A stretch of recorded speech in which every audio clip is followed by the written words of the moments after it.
Hello, welcome to another class with Mathemasoft, and in today's class we'll be starting the topic quadratic equation. Quadratic equation is a very important topic in mathematics, and it's good for you to have a sound foundation solving and dealing with quadratic equation, because there are some questions that may even lead you to solving quadratic equation. For example, in simultaneous equation, you may have to deal with quadratic equation, and in some word problems also, you may have to deal with quadratic equation. And that is why it's very good for you to have a very good knowledge in quadratic equation. What is a quadratic equation, and how can you identify a quadratic equation? A quadratic equation is any equation that can be written in the form equals to 0. That is, we say this is the standard form, okay, standard form for a quadratic equation. So any equation that can be written in this form, any equation that can be expressed in this form, can be said to be a quadratic equation. Now, one thing that you should note here is that in this, okay, form, a must not be equals to what? 0. So a quadratic equation is any equation that can be expressed in the form ax squared plus bx plus c equals to 0, where c is a constant, okay, c is a constant, okay, and your what? A must not be equals to 0. So in other words, it means that your b can be 0, your c can be 0, but your a must not be what? 0. Another thing you must note in a quadratic equation is that a quadratic equation, okay, a quadratic equation will always have two solutions. Call it two solutions or roots. So in other words, the unknown that we have in a quadratic equation will always have two solutions, or we call it what? Two roots. For example, in this place, x is our unknown that we are trying to get values for, and this x is expected to have what? Two values. So in other words, our x in this form can be equals to what? Alpha or beta. So that means that what? If we are to substitute value, it's possible your x might be equals to 1 or 2, your x might be equals to -1 or 1/2, but it will have two values. Another thing that you must note for this class, though in subsequent class that we'll be having, we'll try to study the nature that these roots may have. What is the nature of these roots? It is possible that these roots are the same, which is the solution of the quadratic equation. It is also possible that what? We have what? Different roots, okay? Different, okay, roots, same roots, or what? Complex roots. By saying complex roots, it means that what? In this place, x will have no solution. X has no solution.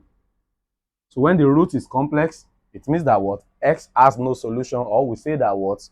The quadratic equation has no solution, or it has no real roots. They are just imaginary what? Roots. So for this class, it's just for you to note this. In subsequent classes, when we begin to analyze the nature of the roots of the quadratic equation, we will lay more emphasis on what we mean by complex roots, okay? But for now, if you have x equals to 1 or 2, of course, these are different roots because x is 1 or 2. So the two roots that we have here, solutions, are different. Here, it's possible that your x is equals to 1 or 1. And then we say is equals to what? 1 twice. Okay, so it's possible that what your x equals to 1 or 1. So therefore, when we have what the same number or the same roots as such, we say that what your quadratic what equation has the same roots. So instead of writing this 1, we just write x is equals to 1 twice. So having understand now what we mean by what a quadratic equation and how to identify a quadratic equation, you must also note that in some quadratic equation, they will not write it straightforward for you in this form. So you are the one to just adjust the equation until it forms something like this, such that you will know that, oh, this is the quadratic equation, in such a way that you have the maximum power of the unknown being 2, a, which is the coefficient of the square of the unknown, must not be what? 0. Then you have your constants, and you have x and the coefficient of x all equals to what? 0. When you arrange the equation like this, then you have a quadratic equation to deal with. When we remove this equal sign here, then this becomes a quadratic expression. It is an expression because there is no equal sign there, but it is an equation because we have equal sign there. So the word equation in some of the foundation classes I've created that I've uploaded on this channel, we have actually learned the difference between an expression or an equation. So you can also have a quadratic expression such that what there won't be equals to 0. That's the only difference. And you can also have what a quadratic what equation like we are dealing with right now, such that you have what equal sign. Now let's go into the analysis and the approaches that we may use to solve a quadratic what equation. So we call them what? The methods of dealing with a quadratic what equation, or the methods that you can use in what solving a quadratic equation. Basically, in some references, textbooks, or some other materials, you may see just only 3 methods being enlisted, okay, as the methods of solving a quadratic equation. Methods, okay, of solving a quadratic equation. Then you will see factorization, okay. You will see completing the square method, completing the square, okay. And then you will see quadratic formula. However, it is safe to say that we have 4 methods of dealing with quadratic equation, even though the fourth one is a graphical analysis. But because this graphical analysis or this graphical approach to solving quadratic equation has a lot of things to do with understanding even the nature of a quadratic what equation, and that is why it's good to enlist it among the method. So we say graphical method, or it is better called graphical analysis. So for your better understanding, it is safe for you to note now that we have 4 approaches to understanding or solving a quadratic equation. We have factorization method, we have completing the square method, we have quadratic formula, and then we have graphical analysis or graphical method. In this class today, we want to look at the approach of solving a quadratic equation using factorization method. And in subsequent classes, we'll begin to deal with the rest of the methods that we have on the board. So let's get started. From the foundation, the word factorize, okay, is very important for you to understand. So when we are being asked to factorize, for example, 4x plus 8, factorize 4x plus 8. Now it means that we should bring out a common factor, that is what is common to 4x and 8. And we can say 4 is common, so what will be left is what? x plus 2. In such a way that if you expand this back, you are going to have this. 4 times x will give you 4x. 4 times 2 will give you 8. So that is what we mean by what? Factorizing this. What if we are to factorize something like this? 2x squared plus 4x, okay? We'll say that what? 2 is common to 2 and 4. X is also common to x squared and x raised power 1. And then we have left here x plus 2. Such a way that if I say 2x times x, I have 2x squared. 2x times 2 will give me 4x. What if we have something like this? X plus 1. If we are to factorize x plus 1, there is absolutely nothing common to x and 1 except 1. 1 can go in x, 1 can go in 1. So the only thing I can bring out here is 1 bracket x plus 1. Okay? What if I have in a situation that what they ask me to factorize minus x plus 4? Okay? To factorize minus x plus 4, when you are entering this bracket, just imagine that you are looking through the bracket. This is your what? Sight. You are looking through the bracket. The first thing you will see is this what? Negative sign. So if anything you will see first in the bracket while factorizing is a negative sign, so it's very important that for you to know that what? That negative sign must actually come out. And then because it is only 1 that is common here, I will have 1. Then I'm going to have x, okay, minus 4. Why do I have this plus here changing to minus? Because first, let's expand this for you to know that it's correct. Minus 1 times x will give me minus x. Minus times minus will give me plus. 1 times 4 will give me 4. Now, you need to note that what gives us this plus is actually what? Minus times minus, which is equals to plus. So what you have done by bringing out this minus here is that you have brought out one of the minus in this place. Then what will be left here will be what? The other what? Minus. And both of them, their multiplication will make up this plus. You have to note that when you bring out this negative sign, the sign here also must take effect. It must take a different shape and it must change. Now, this is the foundation, okay, that perhaps you must have what? Known about what? Factorizing an expression. Now, having this knowledge, let us try to apply this fundamental knowledge to these questions that we have. So we have that what? We are to solve by factorization these questions. There are some of these questions that we solve, and based on the knowledge that I might have passed in the course of solving them, there are some questions you should be able to try out on your own.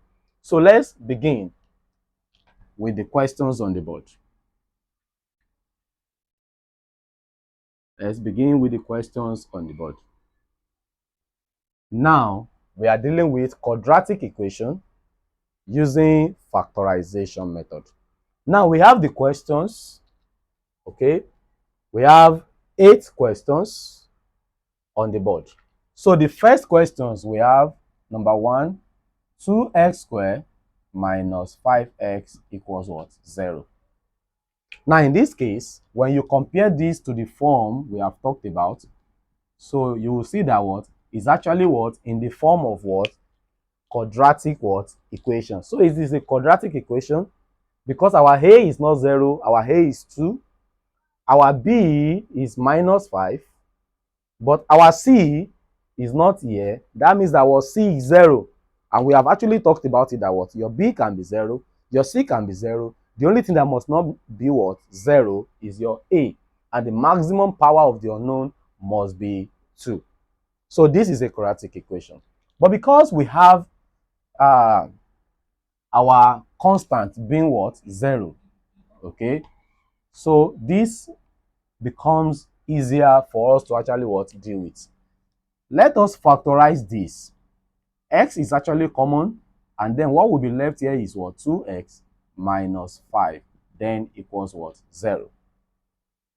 Now, there is a knowledge, foundational knowledge to resolving this. If a times b equals to 0, and you know that it is only multiplication by 0 that can give you 0. For example, if you have 10 times 0, it will always be 0. 50 times 0 will always give you what? 0. 0 times 1,000, even 1 million, 1 billion, 1 trillion. Whatever you multiply by 0 will always give you 0. So if they give you that what? A times B give you 0. It means that one of these must have been 0, because it is only if one of them is 0 that you can have 0 as this what? Result. So, but in this case, we don't know which of them is 0. A could have been 0, such that we are going to have 0 times B equals to 0. Or our B may be 0, such that what? A times 0 will equals to what? 0. But because in this case, we do not know exactly which of them is 0, then we are going to take what? A guess, such that we are going to be on the safer side. And then we say is either what? A equals to 0 or B equals to 0. So we split them like that, such that what? Either my what? A equals to 0 or B equals to 0. And that is why when you are writing your answer should not be A equals to 0, okay, and B equals to 0. You are not sure. Of course, 0 times 0 is still 0. But it could have been that one of them is a real number, while the other one is just what? 0. So it is safer to say A equals to 0 or B equals to what? 0. And that we are going to apply here.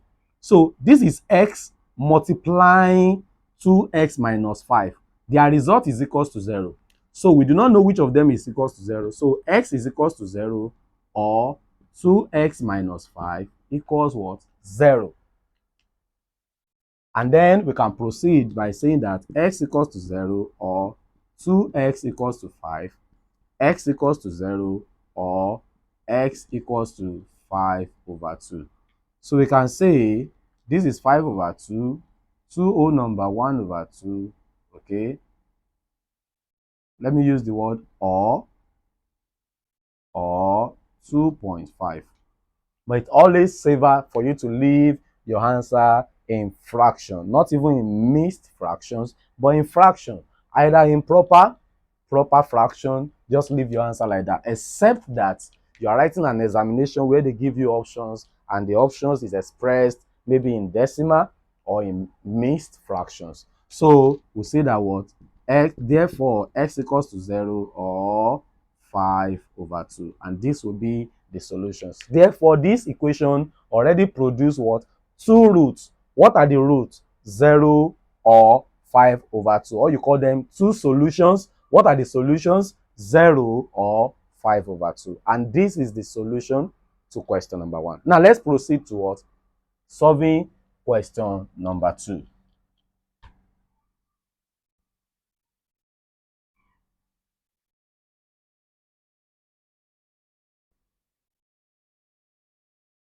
All right. In dealing with question number 2, we have 2x squared plus 5x minus 12. Let us compare this to our standard, ax squared plus bx plus c equals to 0. Then you can clearly see that this is a quadratic equation because it's in this form. A is 2, b is 5, c is minus 12. So it is a quadratic equation. But in this case, we have the value for A, value for B, value for C. None of them is 0.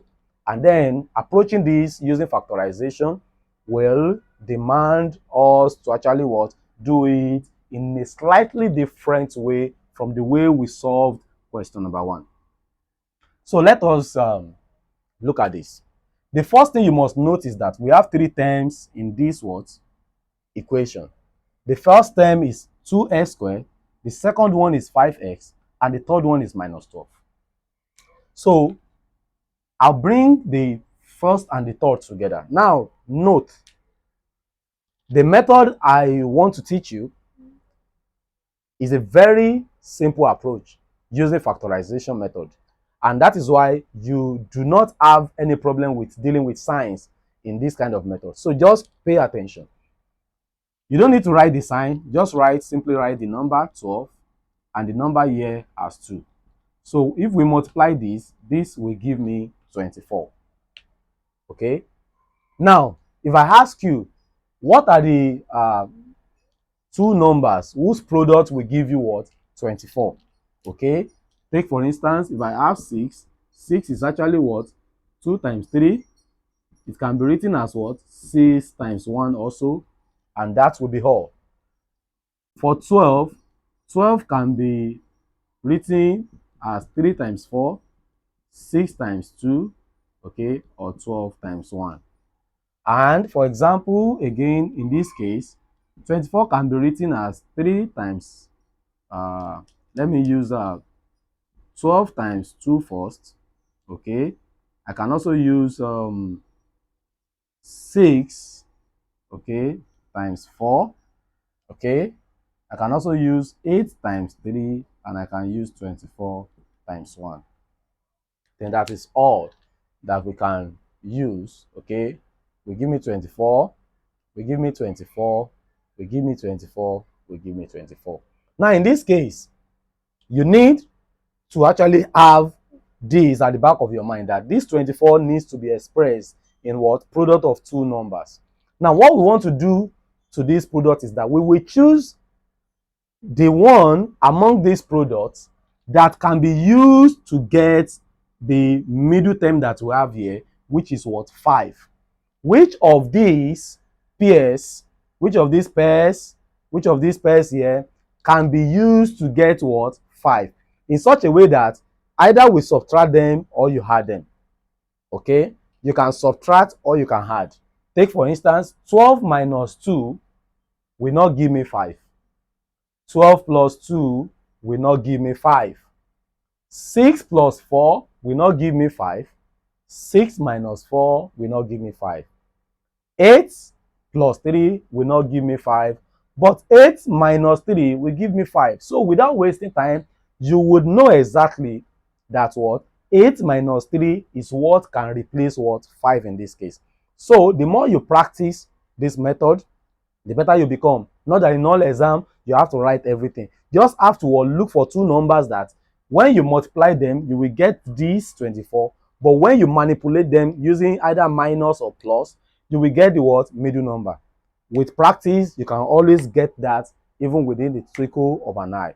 But just explaining to you, that is why I have to list it out for you like that. So now we are to use 8 minus 3 to replace 5. Now you can see I'm not going to change anything. I'm just going to write everything. The only thing is that 5 will become 8 minus 3. So we have 2x squared plus, okay, instead of writing 5, I have 8 minus 3x minus 12 that is here equals 0. Nothing has changed.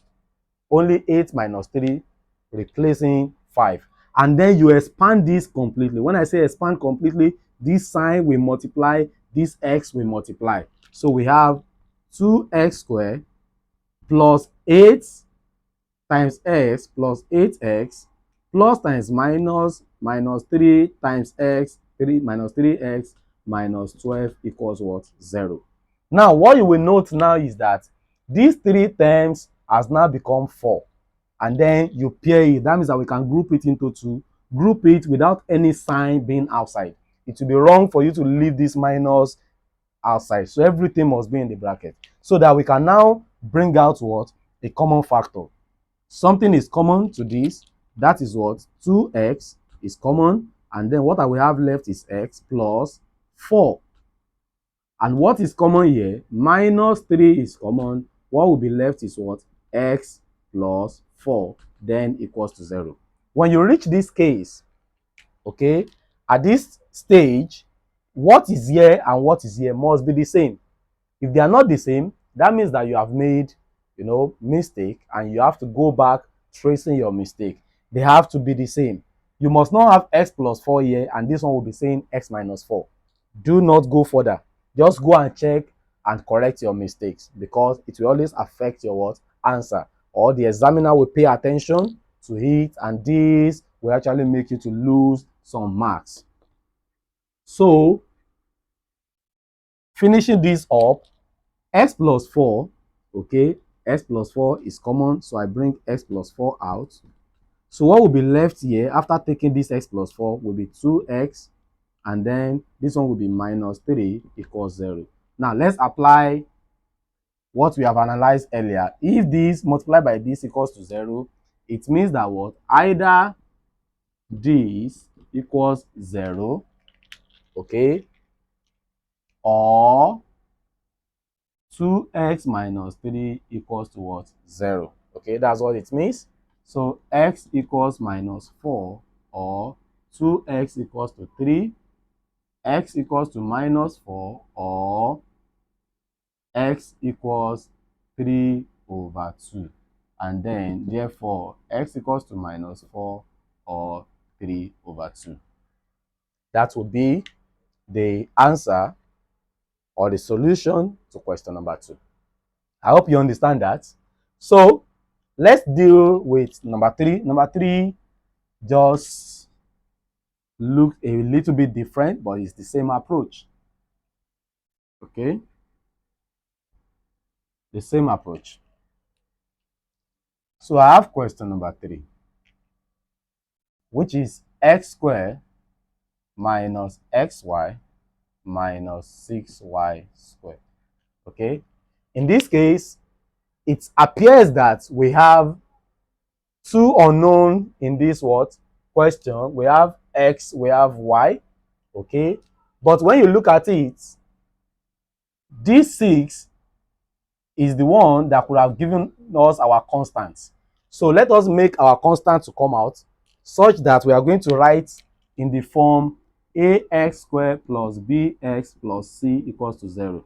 So let's make this a constant. We can make this a constant by dividing by y squared. So we are going to divide all through by y squared. So divide, okay, pardon me with that. Okay, so divide by y squared, divide both sides by y squared. So I'm going to have x squared divided by y squared minus x over y divided by y squared minus 6y squared over y squared equals 0 over y squared. Okay, I hope you are following. And then x squared over y squared will give me x over y all square. Okay, y we cancel one y here. That will be minus x over y. Okay, and then minus y squared we cancel y squared. Minus 6 equals to what? 0. And then when you look at this now, you will see that what? This has become what? The form of our what? Quadratic what? Equation, in such a way that x over y is now the unknown. That is what we are looking for. X over y is actually what? The unknown. That's what we are looking for. So my a is 1, my b is minus 1, and my c is minus 6. So this is what we are to what? Solve now. So how do we deal with this? Okay, we know that what we have here, there's an invisible 1, there's an invisible 1 here. So if we say 1 times 6, so I have 6 times 1, that will be equals to 6. What are the product of what? 6. That can give us 1. That is what? 3 times 2. Because 3 minus 2 will give me this 1 that I have here. So let's proceed with that. So we are to use 3 minus 2 to replace this 1. So I'm going to be having x over y x over y rather squared, okay, minus, instead of this 1, now I have what? 3 minus 2 followed by what? X over y that I have here, and then I have what? Minus 6 equals to what? 0.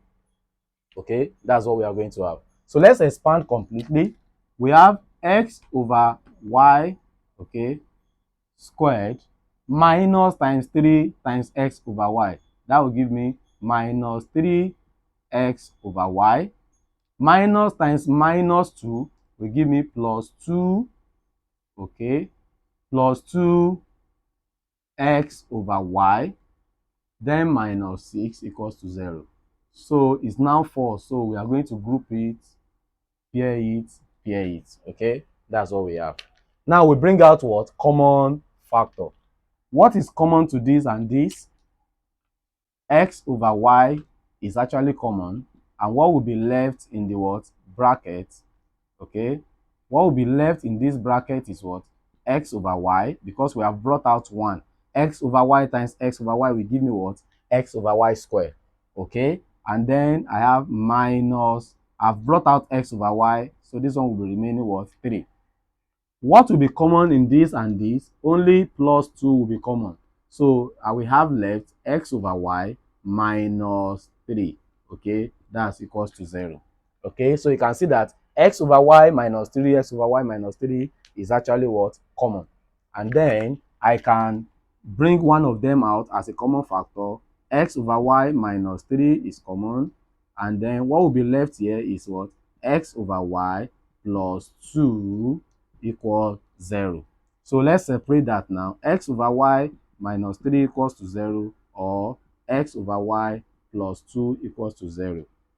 X over y equals to 3, or x over y equals minus 2. Therefore, x over y, which is our unknown, is equals to 3 or minus 2. And that's the solution to question number 3. The only thing in this question number 3 is just that you are dealing with what? Two variables in form of what? A fraction. There is another way that you can solve this. You can solve it directly such that in the final answer you divide, okay, maybe by y, so that you can have your what? X over y actually coming out. But it's good that what? You first change the equation to the form ax squared plus bx plus c equals to 0, so that you will not get yourself what? Confused. So this is the solution to the first 3 questions. Check the next video where I'm going to be what? Dealing with what? The rest of the what? Questions we have here, which is question number 4 to 8. Share out this video so that other students around you can also learn from what we have done in the class today. Subscribe if you have not done so, hit the notification bell, and join me in the next video where I will be dealing with question number 4 to question number 8. Bye for now.